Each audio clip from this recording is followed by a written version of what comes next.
All right, what's going on, guys? It is a brand new week of podcasts. We're at the very last week of September of 2025. It is Monday, September 29th. We got a lot to talk about today. I want to refresh your memory. We're going to talk about the Pentagon recently changed its rules for journalists who cover the Department of Defense, according to U.S. officials who are not authorized to speak publicly. Stated that they are changing the whole rules of what can actually be circulated or reported and what can be covered by these journalists. Now, this is important because this is all going to play into what we're going to talk about today. Also, Pete Hegseth has ordered a rare, urgent meeting of over 800 generals and admirals. We're going to get to the bottom of that. What in the world is going on? This is unprecedented. This has never happened ever in history. Trump also stating that he himself will also attend Pete Hegseth's gathering of these generals. We're going to wait till we get in this and tell you exactly why this is so critical.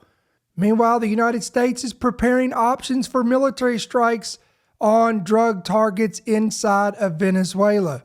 Then overseas in Denmark, they are considering NATO Article 4 after 4 airports have been flooded by these mysterious drones and what they're calling hybrid attacks all across Europe.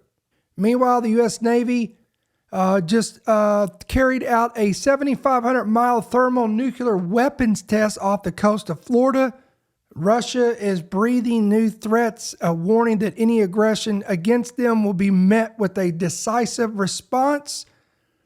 And Zelensky is now emboldened by Trump's turn of his stance that is now seems to be supporting Ukraine and telling them at the UN General Assembly that he believes that they could take back all their land. He recently made a statement warning Russia to end the war or find bomb shelters. And meanwhile, Russia is already saying that they're at a war with NATO and Europe. A lot to talk about, a lot to cover. Buckle up. It's going to get hot and heavy on this Monday, September 29th. Let's get after it.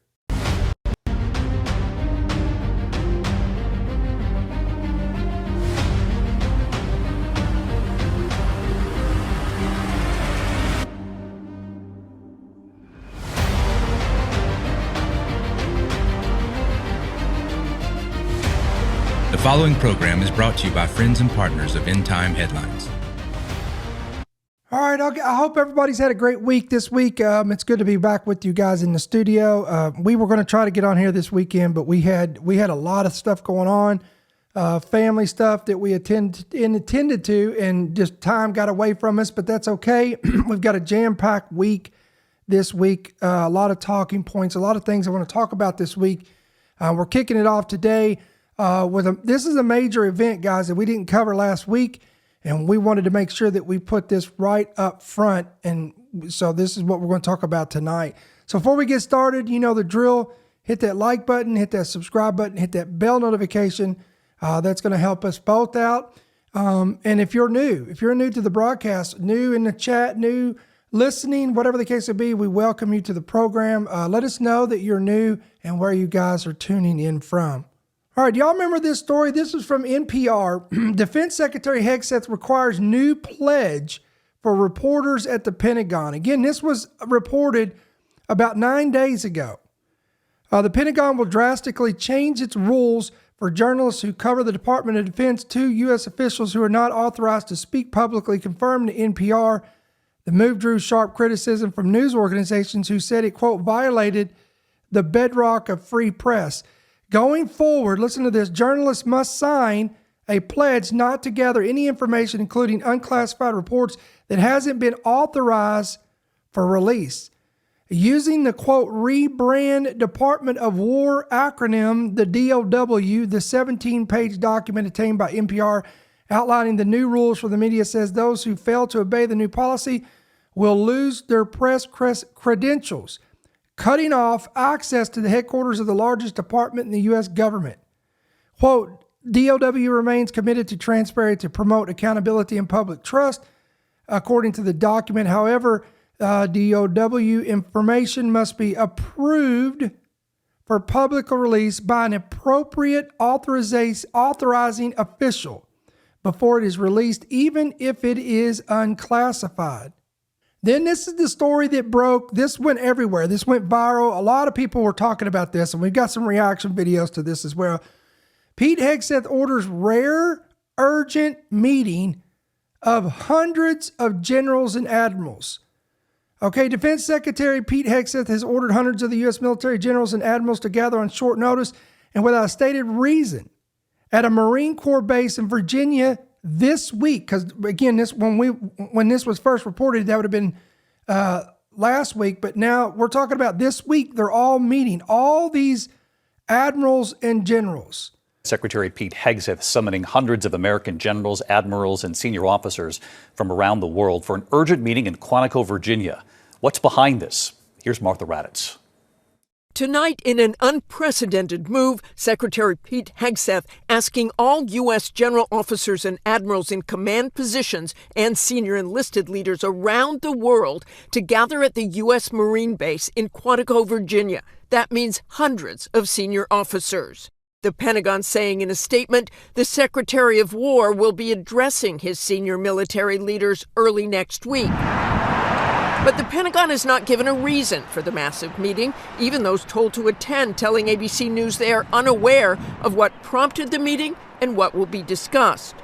President Trump was asked about a meeting today, but may have thought the question was about foreign generals visiting. Well, I know. I love it. I mean, I think it's great. Let him be friendly. Let him be friendly with the generals and admirals from all over the world. The vice president then stepping in. It's not particularly unusual that generals who report to the Secretary of War and then to the President of the United States are coming to speak with the Secretary of War. It's actually not unusual at all, and I think it's odd that you guys have made it into such a big story. Back in May, Secretary Hegseth ordered a 20% reduction in the number of four-star generals and admirals across the active duty force. We're going to shift resources from bloated headquarters elements to our warfighters. Hegseth has already fired at least 15 senior military officers, including General C.Q. Brown, the then chairman of the Joint Chiefs of Staff, and the first woman to command the Navy, Admiral Lisa Franchetti. And David, this is understandably creating apprehension among members of the military, given the lack of information. But judging by President Trump and Vice President Vance's response today, it does not seem like an urgent national security matter. Here's another headline. Hegseth stirs speculation with mystery meeting of military leaders. Among them, Donald Trump, the President of the United States, says he will also be attending this gathering of generals to tell them, quote, how well we're doing militarily. All right, so we want to get into this.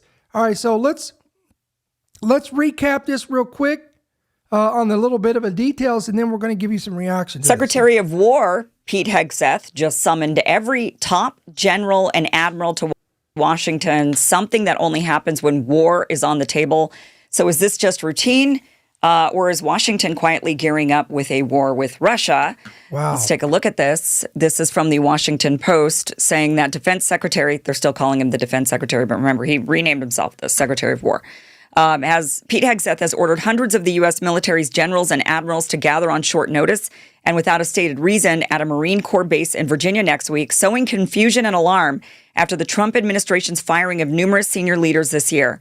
The highly unusual directive was sent to virtually all of the military's top commanders worldwide, according to more than a dozen people familiar with the matter. It was issued earlier this week. And guys, real quick, do you realize how risky that is?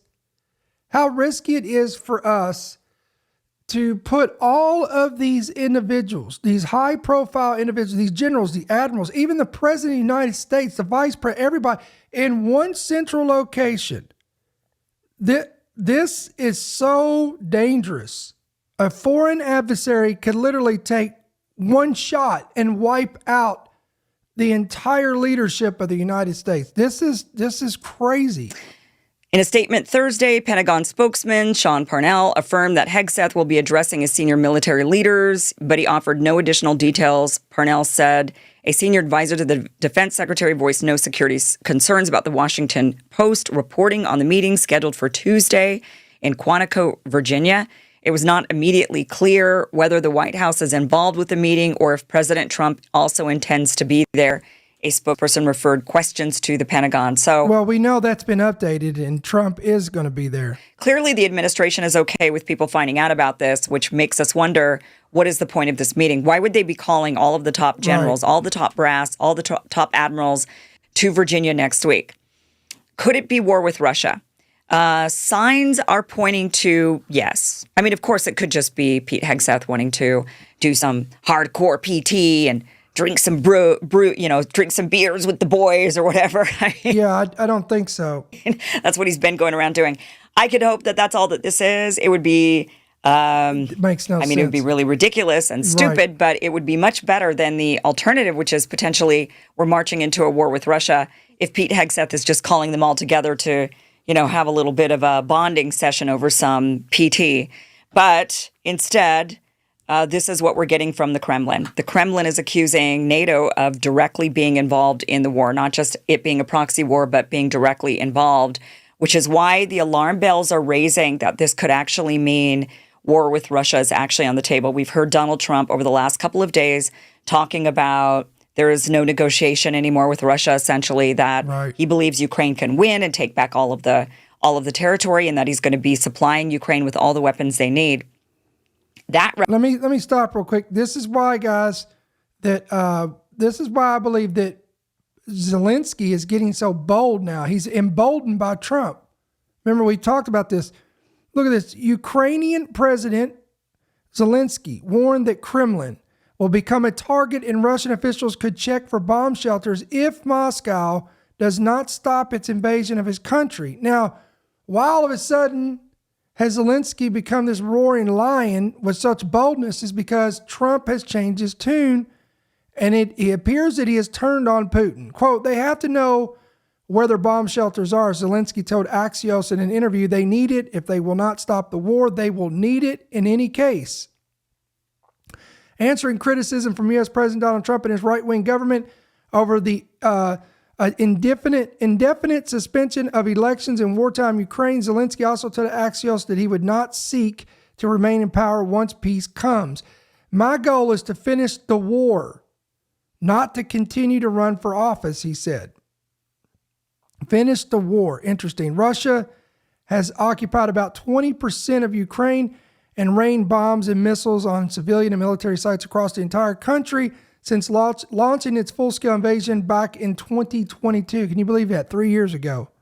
All right, let's go back to rhetoric that we just saw earlier this week, mixed with now the Russians sending drones and fighter jets into NATO airspace, mixed with what Lavrov just said today, makes me think we're actually marching towards an actual hot war. After 75 years of a Cold War, we might actually be marching right into a hot war with Russia this time. Russian Foreign Minister, this is from Newsweek, Russian Foreign Minister Sergei Lavrov said Thursday per a public telegram board that NATO and the European Union are waging war against Russia, quote, using Ukraine as a proxy and, quote, directly participating in the conflict. So no longer just Ukraine as a proxy, but NATO is directly waging war with Russia. And do we think Russia's not going to fight back? Right. Lavrov's comments follow repeated Kremlin claims that Western military and financial support for Ukraine amounts to direct hostility toward Russia. Yes, they've been saying that, but I think Newsweek's getting this wrong. Whoever wrote this piece, he's clearly saying that they're directly participating. It's not just proxy war, but directly participating. Yep. The announcement also comes amid repeated drone incursions into NATO allies' airspace. NATO warned Russia on Tuesday that it was prepared to defend every inch of allied territory after Estonia said that Russian fighter jets had violated its airspace last week. The incursion followed a similar incident in Poland earlier this month, where around 20 drones from Moscow entered Polish airspace. Just this week, Denmark reported multiple drone incidents at critical infrastructure points as a Russian landing ship was discovered lurking off the Danish coast. So it could be that Russia is very much about gearing up to be engaged in war, and the U.S. is now gearing up to being engaged in war. That's a real possibility. I mean, the signs are pointing to this. I don't mean to scare you, but that is where the signs are pointing. And And guys, I'd have to agree with her. Let me show you something here. And we're not talking about just a few drones here. NATO ramps up air defenses as more drones buzz military bases and airports in wave of hybrid attacks across Europe. I saw one report that said over 400. NATO has ramped up its air defenses after mysterious drones continue to menace military bases and airports across Europe. More drones were spotted over multiple Danish military establishments last night, while multiple flights were diverted from an airport on a Spanish island after similar sightings this morning. Again, this was reported over the weekend. Look at this. Look at this, all of the sightings of these drones all across Europe right here. I mean, they're in everywhere: Estonia, Norway, Denmark, the UK, Germany, Belgium, Poland, Romania, Lithuania. They're all across everywhere over here. It comes, and this comes just days after suspected drones swooped over Denmark's largest military base, sparking security fears. A spokesman for NATO said it is, quote, enhanced vigilance in the Baltic Sea following the intrusions. The reinforced measures include multiple intelligence, surveillance, and reconnaissance platforms and at least one air defense frigate in the region of the west of Russia. Now, I want to stop here, guys. She said, according to that report, she said that, let me go back. I want you to hear what she said right here. Incidents at critical infrastructure points as a Russian landing ship was discovered lurking off the Danish coast. A Russian landing ship was reported off of the coast. So they've identified where the source of these drones are coming from. This proposes the question, was Russia involved with all the mystery drones that we had here in the United States, in New Jersey and in New York? And what about all those sensitive military bases where all these mystery drones were reported? Now, remember, there was a lot of speculation that one high official, one ranking official, I can't remember who it was, but he stated, he may have been a politician, I can't remember who it was, said that he saw an Iranian warship outside on the coast, and these drones were coming from this ship. Even if that were true, we could have a coalition that's collaborating together that is now currently testing. They're testing our response times. They're testing to see how we're going to respond, and then once they know our response times, it's going to take one match. NATO shoots down a Russian jet. We make the first move. They make the first move, whatever the case may be. And this thing could blow up, guys. And this is why, could this be? And if I had to, and let's just do this. We're going to pull up possible scenarios, okay? When I was putting this together, I thought, well, what could be the scenarios for this? And then we've got another video we want to show you, because I'm going to show you why I believe that this scenario is probably the most probable cause of why the Department of War is pulling all of these admirals, these generals, the President of the United States, and everybody together in one central location in Virginia this week. Okay, here's what's interesting about this. All right, scenario number one. There's been a new memo that's been released about Al-Qaeda cells that have now entered the United States. They've been patiently waiting. And there is, Laura Loomer broke this news about, 4 weeks ago. And we reported on this, how they're wanting to carry out attacks and targeting hospitals, emergency rooms, urgent care, infiltrating into these sectors and blending in and mimicking medical staff and medical emergency responders so that they could carry out attacks inside the United States. That was a memo that was released. Feds are warning of a new Al-Qaeda plot in a memo that was released. These accusations trace through bulk credit card anomalies. She's talking about the purchasing of large quantities of police and first responder uniforms from surplus outlets and online vendors across 5 states, at least 5 states, and we just named those states. Again, these were all traced through bulk credit card anomalies and closed caption television footage, all suggesting a plan to impersonate law enforcement during the assaults, allowing attackers to blend in and direct panic crowds or even execute secondary strikes on fleeing victims. This is sick. All right, she says, quote, "My sources tell me the al-Qaeda terror attack plans in the U.S. are focused on hospitals and medical facilities." So is there anybody in the chat that work? Maybe you're a registered nurse, a nurse practitioner, a CRN, a CNA. These terms, I haven't heard this in a long time. But if you work in the medical facilities, hospitals, emergency rooms, trauma centers, triage points, anywhere in New York, LA, Chicago, Houston, Miami, you need to be on high alert and pay attention to this. And I would say, even if you're not in those 5 cities, I'd be paying attention to this. Because this is where they want to go. This is where they're wanting to infiltrate into. The intent appears clear: disrupt healthcare infrastructure to prevent, again, the treatment of the wounded, effectively creating a second wave of fatalities through denial of care. In the event of an attack, civilians could face a nightmare scenario where friend and foe are indistinguishable, with medics overwhelmed and no safe haven for the injured. The potential for hundreds, if not thousands, of additional deaths in the chaos is described by one Department of Homeland Security source as, again, horrific beyond comprehension. So could this be regarding that? Could be. That's one scenario. Number 2, we do have this 3-eye atlas that's coming.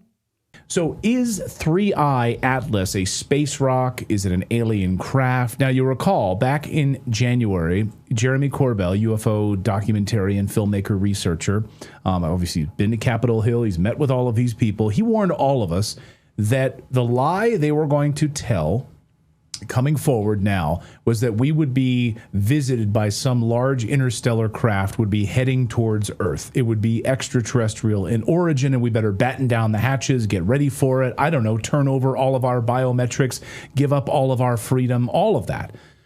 That's what was coming. He said it would be a big lie, get ready for it. And then just on cue, just a few short months later, sure enough, now reports are 3-eye Atlas heading towards Earth on sort of a collision course of sorts. Here's the Daily Mail: mysterious interstellar object aiming at Earth is not natural, as scientists rule out comet theory. Now, that headline could be construed as misleading because hundreds of scientists have come forward and physicists have said that this is a comet. It is natural. Then you have Harvard scientist Avi Loeb saying there's no tail on this thing, and therefore it's not natural, it's not a comet. Sounds similar to the Philip, can you help me out with this? Even though I know how to... Oumuamua. The Hawaiian name, Oumuamua. You remember that from a number of years ago, that long, like, cigar-shaped craft that was sort of giving off weird signals and heading towards Earth in some capacity. Oumuamua. So this is the third in that series now. Here's some images. Here's what Dr. John Brandenburg wrote. 3-eye Atlas is not a comet. Comets are dirty snowballs of ices and silica dusts, usually dominated by water ice, but also more volatile ices like CO, which vaporize beyond Jupiter. The 2-eye Borisov, which was the second one in this, displayed this. Oumuamua did not. 3-eye Atlas is now emulating the latter, so similar to Oumuamua. Be alert, he says. There's been a lot of conspiracy shrouded around that comet or whatever this object is. Now, what's interesting is if that's the case, then you're going to see other organizations involved. NASA, FEMA, along with the Department of Defense. You're going to see the U.S. Space Force involved. You're going to see all these agencies involved. If this is the case, they would, no doubt, they would simulate scenarios to access the risks. Trump would obviously be briefed on this. National Security Council, the international partners to International Asteroid Warning Network. This is called the IAWN. Then you have the Space Mission Planning Advisory Group. All of these would be involved in this. And then if that was the case, they would begin to carry out certain procedures to try to avoid something like this. For example, They would possibly launch a spacecraft to try to collide with the object. They remember back in 2022, they built what was called the 2022 DART mission. They wanted to try to be able to do this. Then there was a report that just came out, and let me show you this real quick.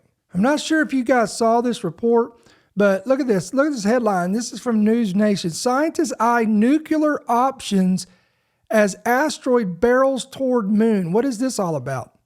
According to this report, there's an asteroid called 2024 YR4, and it has a 4% chance of striking the moon in December of 2032, according to the European Space Agency. Such a collision could have devastating consequences for satellites and astronauts in space, prompting a group of scientists to develop plans to prevent it from happening. So they're actively preparing to carry out this mission to prevent this from happening. The asteroid made global headlines last year when it was reported to have a 3% probability of striking Earth, but further observations led NASA to conclude that the building-sized asteroid poses no significant impact risk to Earth in 2032 and beyond. However, a new, yet to peer-reviewed paper proposes options to prevent this asteroid from colliding with the moon. One option presented in the paper is a kinetic disruption mission, and that is to blow up the asteroid using nuclear explosive devices. The mission would include sending 100 kiloton nuclear devices to the asteroid, with each being 5 to 8 times more powerful than the atomic bombs dropped on Nagasaki and Hiroshima in 1945. Wow. Back in 2022, NASA successfully crashed a spacecraft into a smaller asteroid at high speed, altering an asteroid's course for the first time in history. So remember all those movies that preconditioned us for this? Like Armageddon and what was the other one? Deep Impact. Now it's becoming a reality. So I'm not saying that's the case here of why they're gathering all these leaders. I'm just giving you a scenario. So this is 1, 2, and then of course the third one is the preparation for the United States of America to be directly involved with a war with Russia. All right, let's go back here. So it could be that Russia is very much about gearing up to be engaged in war, and the U.S. is now gearing up to being engaged in war. That's a real possibility. I mean, the signs are pointing to this. I don't mean to scare you, but that is where the signs are pointing. This is NATO Secretary Mark Rutte talking about the incursion into Estonian airspace. Sure that we can always defend and deter where necessary. We are a defensive alliance, yes, but we are not naive. So we see what is happening, and whether it is intentional or not. If it is not intentional, then it is blatantly incompetence. Of course, even if it is incompetence, we still have to defend ourselves. And as no immediate threat was assessed here in this case, shooting down the mix was not necessary. And of course, what we will always do is to make sure that we react in a proportionate way. But if necessary, you can be assured we will do what is necessary to defend our cities, our people, our infrastructure. Okay. So Poland also had a response to this. Poland, this is a representative for Poland talking about Russia entering their airspace using drones. Now, Russia said that, well, it wasn't us. You know, they denied it, and they basically said that Ukraine maybe hijacked some of their drones and sent them into Poland just to scare Poland to get more support for Ukraine. And then there was talks of, well, maybe it was an accident. And Poland says, we don't care if it was an accident. If you do it again, you're going to pay for it. Watch this. But the potential for criminal, catastrophic Russian mistakes is still there. By ordering mobilization in 1914, you precipitated the start of World War I, which bled Europe white and led to your Bolshevik Revolution.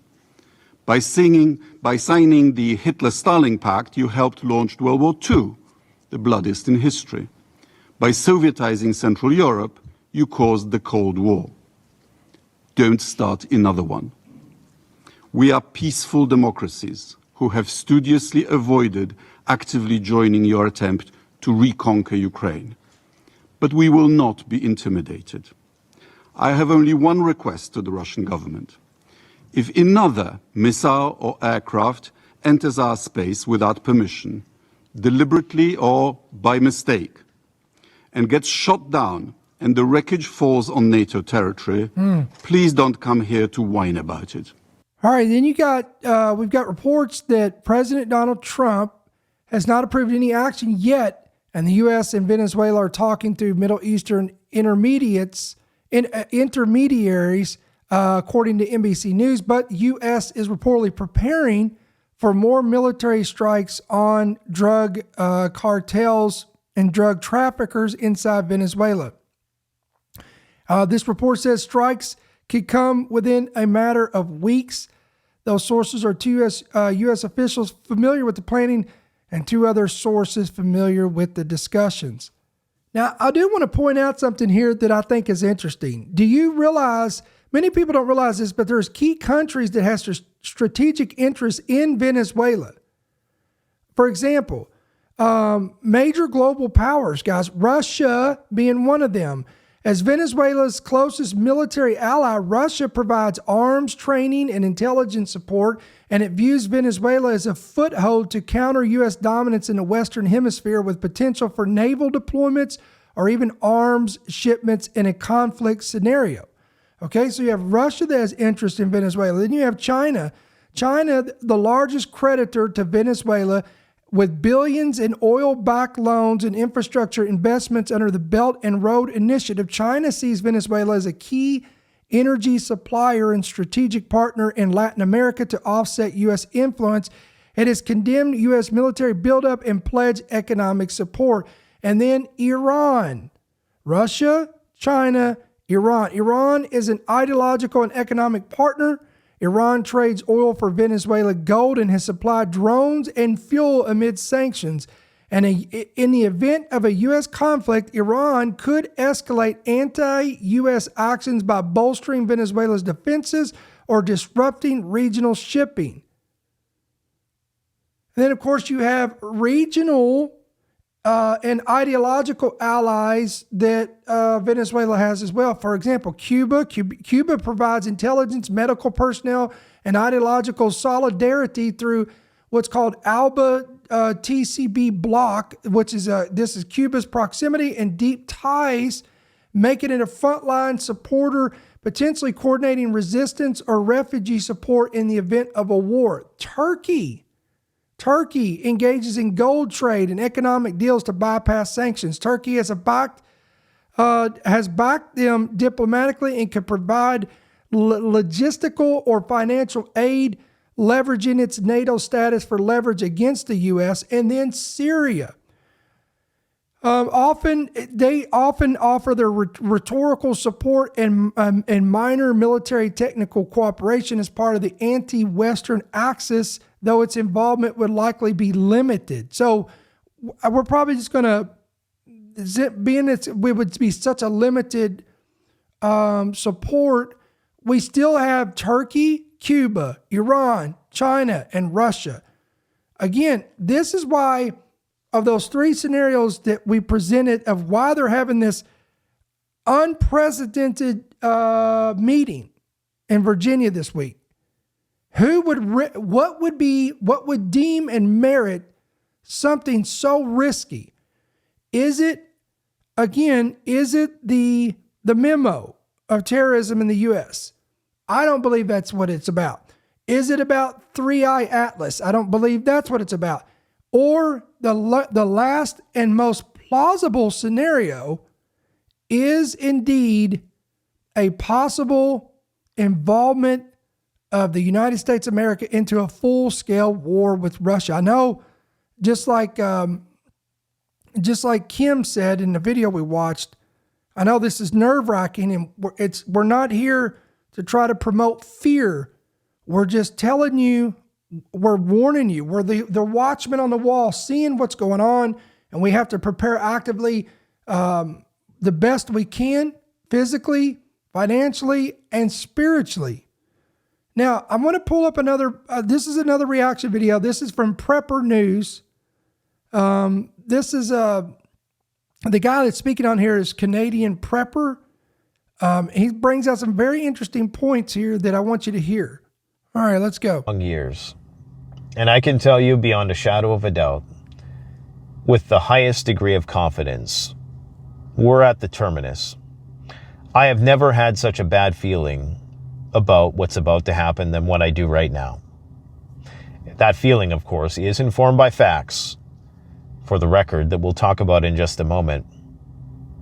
Never before have we seen such a confluence of incendiary factors, geopolitical, economic, military, than we're seeing right now. True. And it is truly stupefying. I don't even know how to begin the video. All I can say is, if you find yourself in the close proximity of a grocery store this weekend, don't be afraid to top off that grocery cart just a little bit more. What is it going to hurt to round out your pantry just a little bit? The worst that happens is you don't have to go to the grocery store for another week, if it's within your means to do so, of course. Because I have a really bad feeling about what's about to go down. What I'm about to tell you could potentially ensure that I'm on whatever list I'm not already on, okay? I have some contacts, I know some people, and I can tell you that I have a sneaking suspicion that NATO's communications have been compromised severely, and that this is part of the reason why you're seeing the convergence of every one-star and above general of the U.S. military near Washington, D.C. in the coming days ahead. And that is just but one of a myriad of data points that is signaling major escalation ahead. Now, I suspect that the reason why they're holding this meeting, contrary to the press release today that is circling around that suggests that this is some warrior ethos pep rally. Look, you do not take such an enormous military risk by placing all of your upper level of command in one place. I mean, you wouldn't put 6 of these guys on a plane together, much less put them all in the same place. That's true. That is far too enticing an offer to our enemies to take out the entire chain of command in one fell swoop and to have the entire U.S. Armed Forces being run by skeleton crews and deputies. No, you're not doing this for a warrior ethos pep rally. That's the cover story. These guys are going to have some kind of air-gapped meeting about what's about to go down. And even if they aren't, which in the off chance that they aren't, in the 1% chance that that's not what's going on here, that's how it's going to be perceived by our adversaries. And that, of course, has its share of potential negative outcomes and consequences. Let us just recap what has happened in the past week and what's about to converge. Never mind the cherry on top of all of this is that the U.S. government might shut down next Tuesday at midnight on the same day that all these guys are going to be at Quantico, which is just not too far from Washington, okay? Putin and Lukashenko just had a 5-hour-long meeting. A 5-hour-long meeting. Last week, Hegseth notifies the press that you are not permitted to disclose any information unless it's been thoroughly vetted and approved by the Pentagon, even if it is unclassified and open source intelligence. You cannot communicate that to the population. Total lockdown. I have contacts that tell me a lot of the contracts that the military is getting nowadays are far more stringent in nature in terms of the potential consequences they carry should those NDAs be violated. They're very serious and they're keeping very tight-lipped about what's developing behind the scenes. This meeting, this emergency military meeting, is unprecedented in all of history. I have never found any instance where, and you can go and you can search, you'll never find any instance where the entire upper general staff will be taken away from their duties for an hour of warrior ethos indoctrination. Yeah, that's not. If you believe that,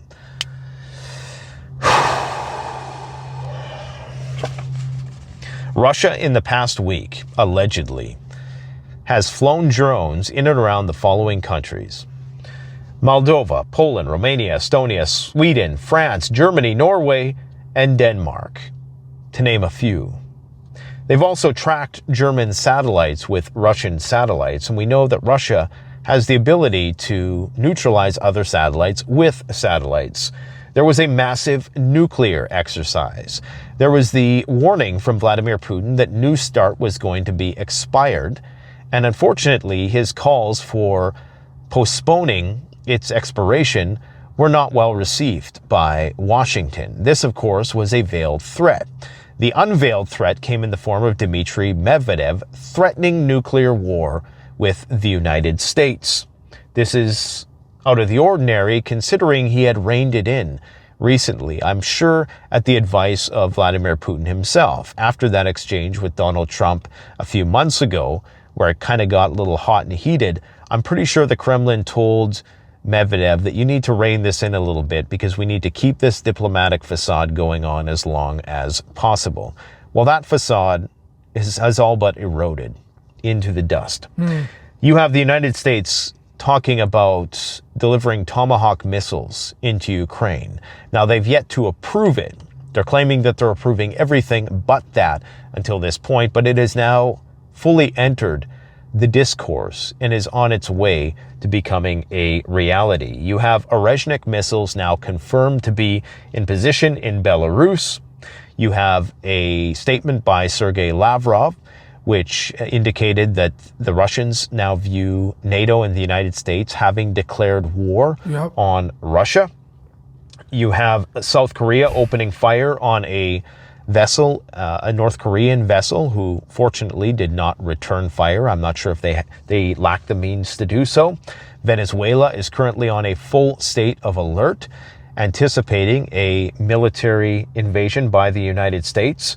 We have gold and other precious metals exploding in price in an unrelenting march to record territory never before seen, and not a word about it in the media. It's the eeriest thing. I mean, I'm looking at silver today. How much is silver up today? It was up 4% at one point. It's now up about 3%. It looks like it's going to close around 3% up on the day. Okay? This is just unreal. Snapback sanctions have gone through. So now Iran will be disincentivized to cooperate on nuclear deconfliction. We have unusual amounts of aerial refueling aircraft in and around Europe, far above the usual 4 to 6. We have 11 NATO aerial refueling aircraft. We have all of the air defense identification zone incursions, unusual ISR activity. I mean, the list goes on and on. The Pentagon gag order to the press just a week ago. And now you have the Russians claiming that because the Moldova elections, which is likely where the next flashpoint is going to be, where they attempt to take over Transnistria, you have the Pentagon, or the Kremlin claiming, Maria Zakharova claiming that the Ukrainians are planning to fly drones into Romania and Poland and stage a false flag. Now, could that be a cover story? Are the Russians actually going to do that? And then they're going to try to have that plausible deniability by blaming the Ukrainians? It's possible. Who knows? Anything is possible. All right, so I wanted to play that clip to show you all of the events that are all culminating together, and it's leading up to this week, this big meeting, what's going to happen, what's going to transpire after this. Again, ladies and gentlemen, it's, this is a serious situation. Keep your wicks trimmed, keep that oil in the lamp, and keep that fire burning. Set your house in order if it's in your means. Do what you got to do to prepare your house. We don't know what's coming. We don't know. And again, I've said this, and I know people don't like to hear this, but I believe that the church is going to be here for a lot more than what we've anticipated or what we've been led to believe. And I do not believe that the church will be here to endure the wrath of God. I don't believe that. And I base that on all kinds of scriptures. God has not appointed us unto wrath, but to attain salvation to our Lord and Savior Jesus Christ. 1 Thessalonians chapter 1, Paul said that we're to look for Jesus Christ to come and deliver us from the wrath to come. Luke 21 says, pray that you may be found worthy to escape all of these things that shall come upon the earth. The book of Revelation chapter 3 says, I shall deliver you from the hour of temptation that shall come upon the whole world. So I don't believe that the church will go through the wrath of God, but I do believe that we, the church, will probably witness and experience and go through a lot of hardships. And I want to remind you guys, let me go over here to the book of Matthew chapter 24. In Matthew 24, let's see, verse 4. And Jesus answered, said unto them, take heed that no one deceives you, for many will come in my name, saying, I'm Christ, and will deceive many. Look at verse 6. And you will hear of wars and rumors of wars. So this is inevitable. And see that you are not troubled, for all of these things must come to pass, but the end is not yet. This, again, I want to say that again. The end is not yet. And when he's talking about the end, he's not talking about the end of the world, ladies and gentlemen. He's talking about the end of the age, the end of the church age. We're right now, theologically speaking, we're in what's called, in theological terms, the dispensation of grace. We're in the church age, the age of grace. This age will come to an end, and when it ends, we enter into the millennial reign of Christ. But before we get to that, we enter into what I call the age of the Antichrist. We enter into that. We're thrusted into the 2 Thessalonians chapter 2 era, where eventually the restrainer is removed, and then the Antichrist is revealed, and he will carry out his what has been predestined and what has been foretold that he will do.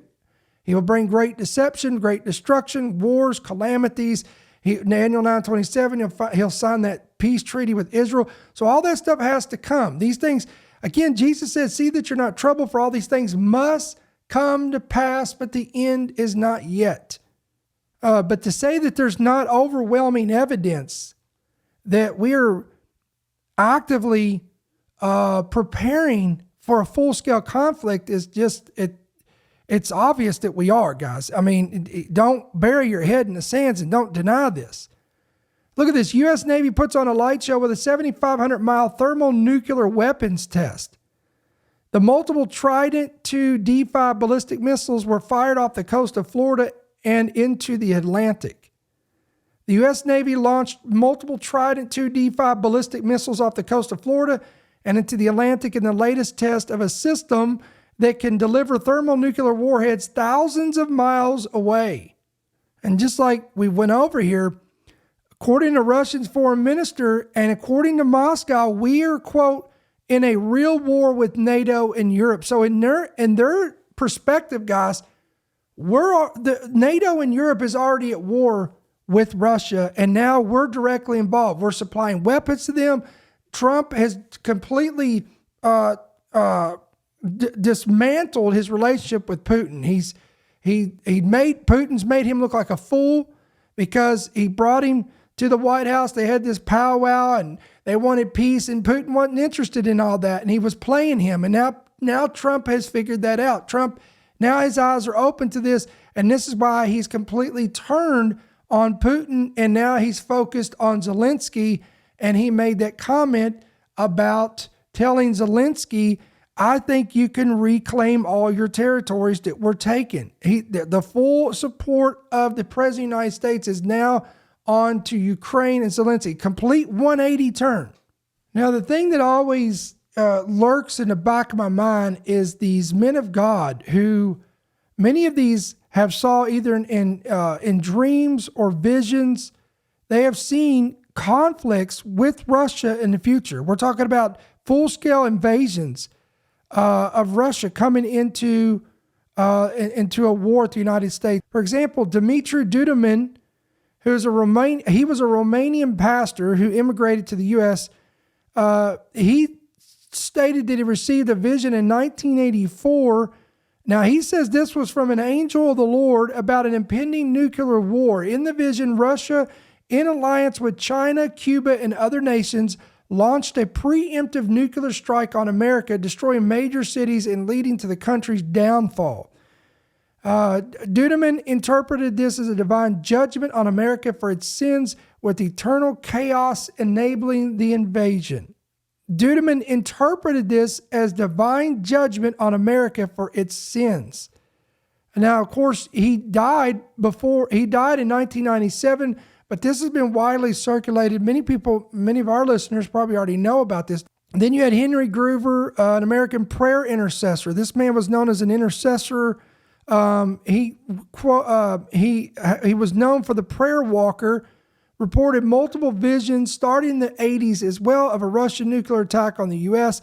In one vision that he had in 1985 in Wales, he saw Russian submarines positioned along U.S. coastlines launching missiles that destroyed cities like New York, Seattle, Miami, and Los Angeles. He described seeing radioactive fallout and invasions from both coasts, with Russia and China coordinating attacks. Groover linked this to, again, warnings about what could take place if things didn't change. Again, this was back in in 1985. Then you had A.A. Allen. On July 4th, 1954, he received a vision while atop the Empire State Building in New York. He saw the Statue of Liberty engulfed in poisonous gas and smoke, followed by missiles raining down from the north, destroying major U.S. cities from coast to coast.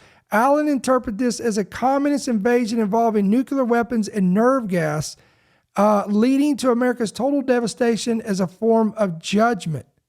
Now, we could go on and on, but look, I will tell you, it's on record. We have it recorded. This was back, I don't even remember the date of it, guys. I want to say 2015 maybe, but I myself had a dream where I saw Russia invading America. And they were doing it by air and by sea. And I remember we posted that. We did a whole video on that. We posted out, and that one got a lot of traction. And you want to talk about shaken to the core? That was a dream I'll never forget. So many of these individuals have seen this. Now, does that mean it's going to happen? Not necessarily.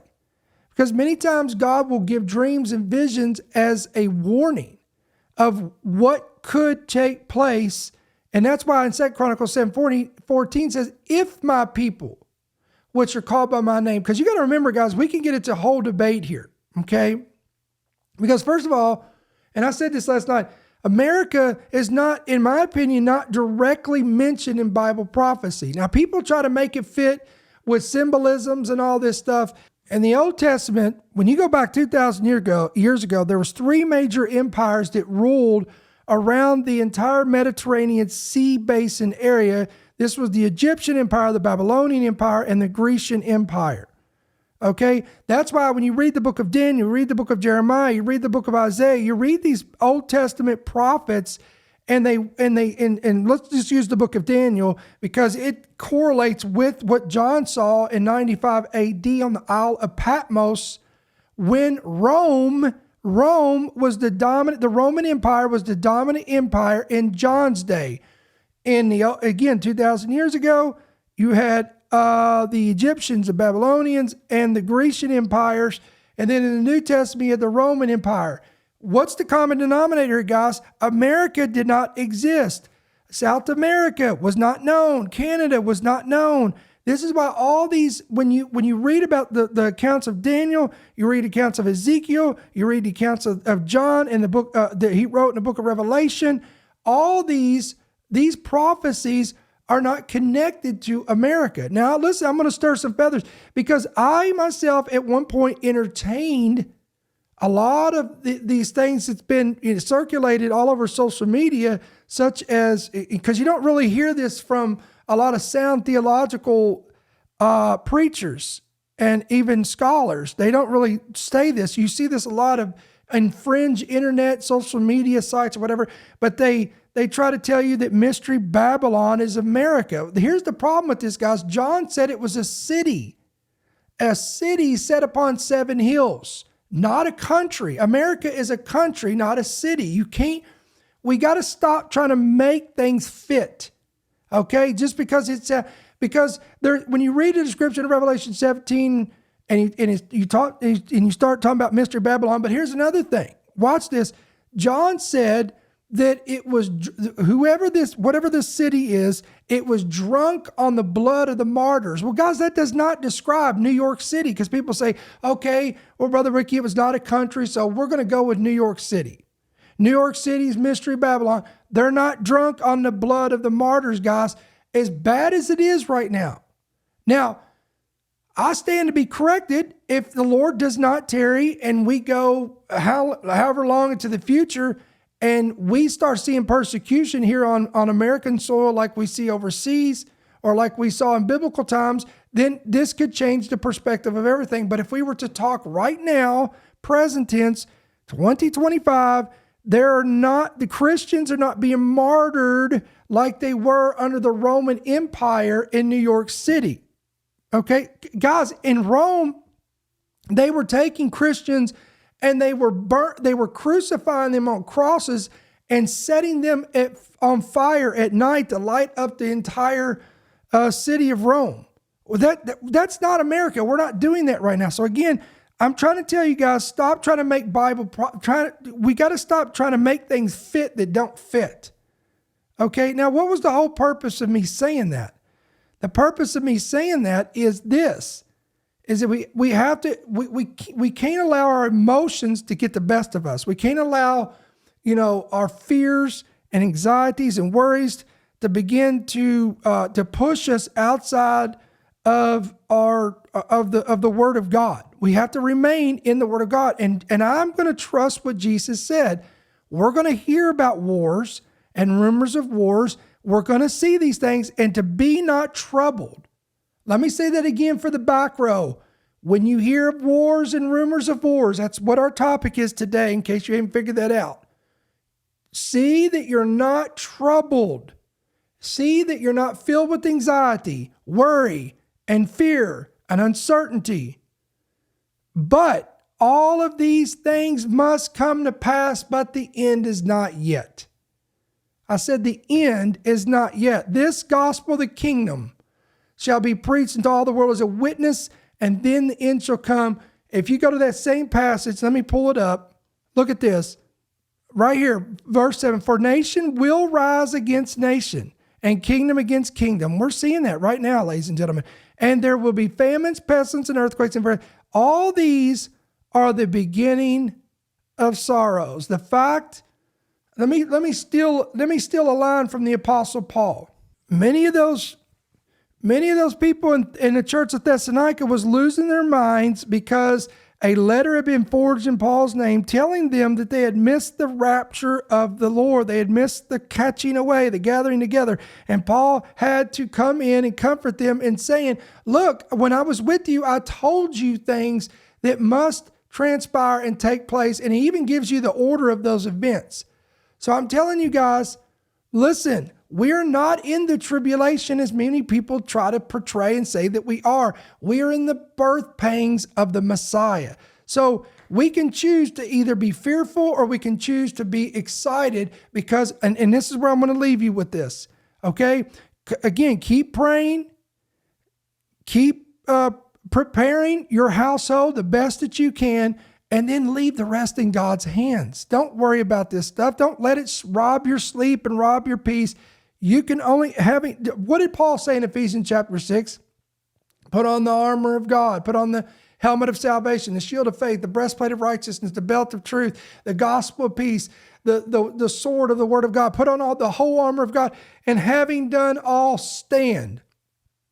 When you've done everything you can do, the only thing you can do, guys, is trust and stand on the word of God. And Isaiah says, I will